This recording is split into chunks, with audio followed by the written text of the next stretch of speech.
This is Rock Against Racism. It was a show in Lincoln Park.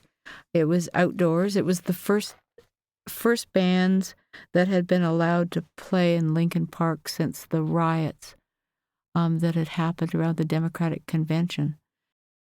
What's significant about this trip as far as you as a photographer and a DOA as a band? Well, they mentioned it. They said, this is a really big thing. And it would probably be Ken that would talk to me about that. They said, this is really big and we're going to be playing at this. And it'd be really nice if you were there, but we can't take you with us. And I said, well, if I win at bingo, then I'll just fly there. And then I thought, what if I win at bingo the week after? And I feel really bad, so I flew there. For them, it was an important show. It would have been nice to have gone through to New York with them because they also played the Peppermint Lounge on that same tour. There's those same buildings, and you park cars in them, and there's a marina at the bottom. I don't know if they're still there. I think I looked them up. They are. There's Dave Spanner and Ian Tiles. Who went on this trip? Dave Spanner and Ian Tiles for sure, and Bob, and the three. I don't think Dave Gregg was there. No, he wasn't. So it'd be Randy and Joe and Chuck, and Ken Lester. There's Chuck catching a little bit of sleep on top of the DOA van. Various other people they backstage. All slept in that van. Yeah. Hence the desire not to get in the van very often. It was okay if you had a cold.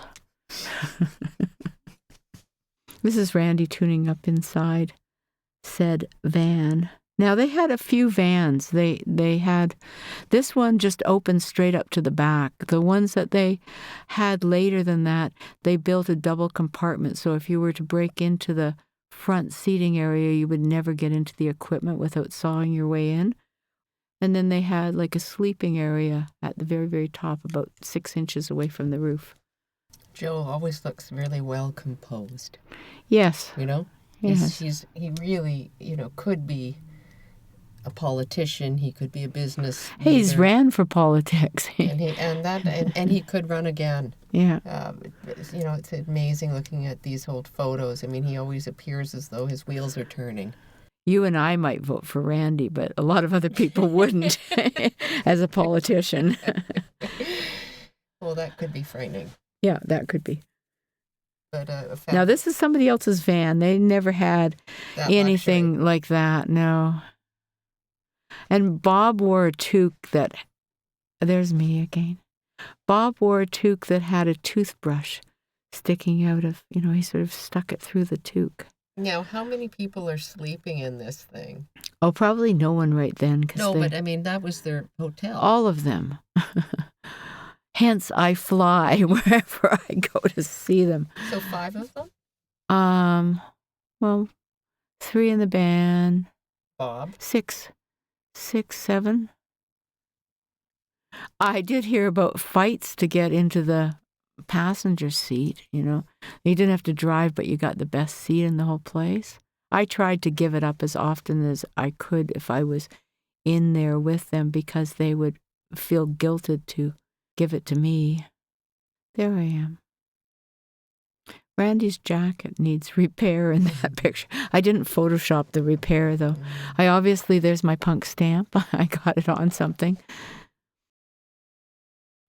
I mean, there was a large political overtone to this event in Chicago. I've not read a lot about it since then. Now, these would have all just been taken with no idea when I came home to Vancouver what I would have, because it wasn't the day that I could look at the pictures right after I photographed, which is a huge luxury with digital, is being able to see what you're doing while you're doing it, like getting that feedback. At that point, it's almost like shooting blind in some kind of way. You're shooting what you're seeing, but you're not sure how it's going to look when it comes out. So I flew home, going, don't put these through the x-rays. These are films. It's just a matter of passing it around whatever security they had. It was fine then. Gone are the days that you can put it all in a lead bag and put it in your luggage because they don't want a lead bag that you can't see into. Mm. Those had their days. Randy had a rubber leg. I've never had that exactly explained to me, but there's a rubber leg effect. There's an angle that he can twist his leg, and the pants do this thing that it looks really strange. Randy knows it's the rubber leg. Of course, he was a competitive swimmer. Was he? Mm-hmm. He swam in the Commonwealth Games. Oh, see, I never knew that. But then I never knew what his real last name was until I booked the flights to go to England. And they thought it was hilarious that they were going to tell me his real last name. Now, this shot, it's so familiar. It's like as familiar as, looking at myself in the mirror. This is a photograph that is so familiar in my life. And if that's the only photograph that turned out in that whole trip to Chicago, I would be happy.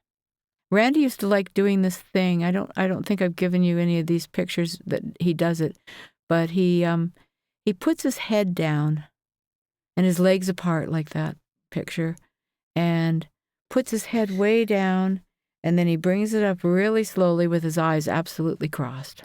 There's the rubber leg again. I think it's always the same leg, so I'm sure it's rubber. But he would always look at me when his eyes were crossed to see if I was stupid enough to have taken the picture or not. I try not to. I love this picture. This whole tour was amazing, just the London thing. But Dave just stopped people on the street. Like Randy and Chuck were used to that happening to them. It wasn't. It was Dave. Like they walked down King's Road and young girls would be following Dave, because he was so tall and so strange looking. And we went to see some bands way out in the suburbs somewhere, and these people that were there walked us through the subway system because we had to catch the last train everywhere. So it was like catch this train, run down this platform, cross over, get on another train in order to get back to Brixton. And they took us back. This is one that Joe encouraged me to take of him. And there was a lot of move a little bit to the left, put your finger, whatever.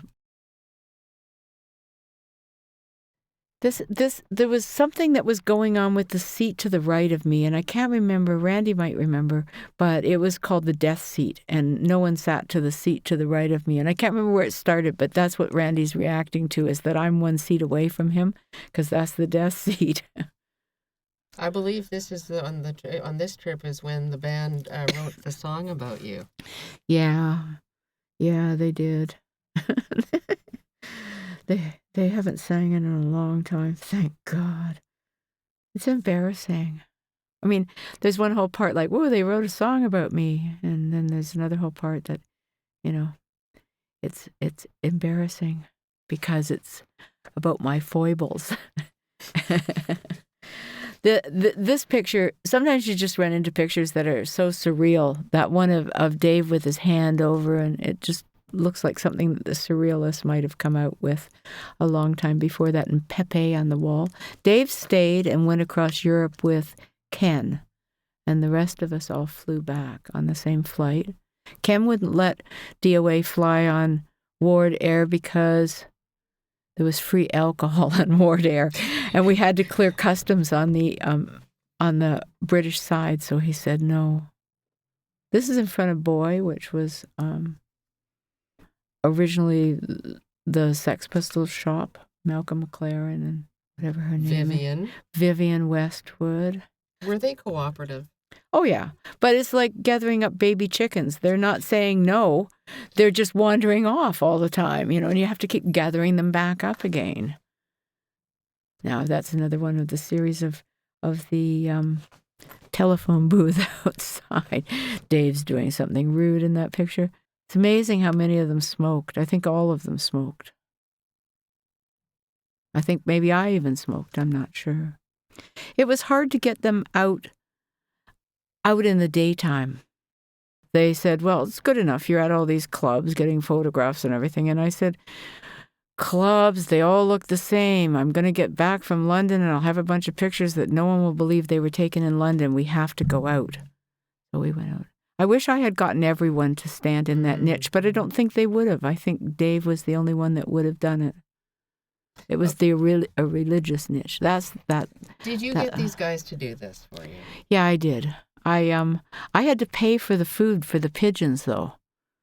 I had to buy, and it's really expensive. I mean, at the time, it was to me, it was really expensive. I didn't have a per diem.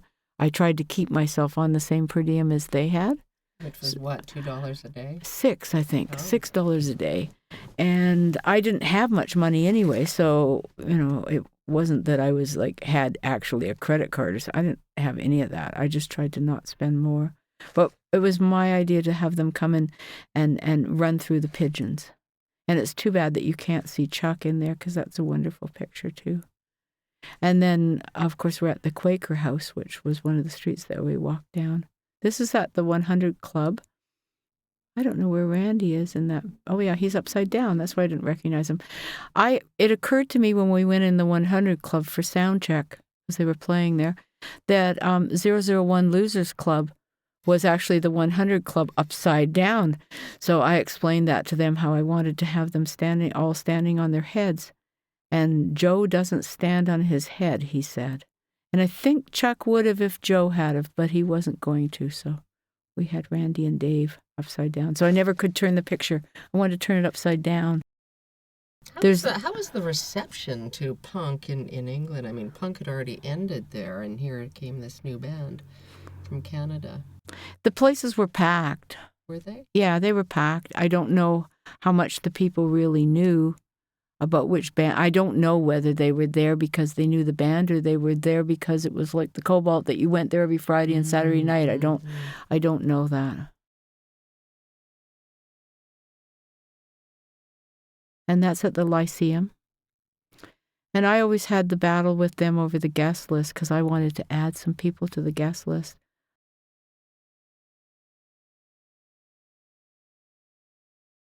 That's one of my favorite pictures of Jello. There's just some haunted quality of him running across the stage. Jello's a hard person to photograph sometimes.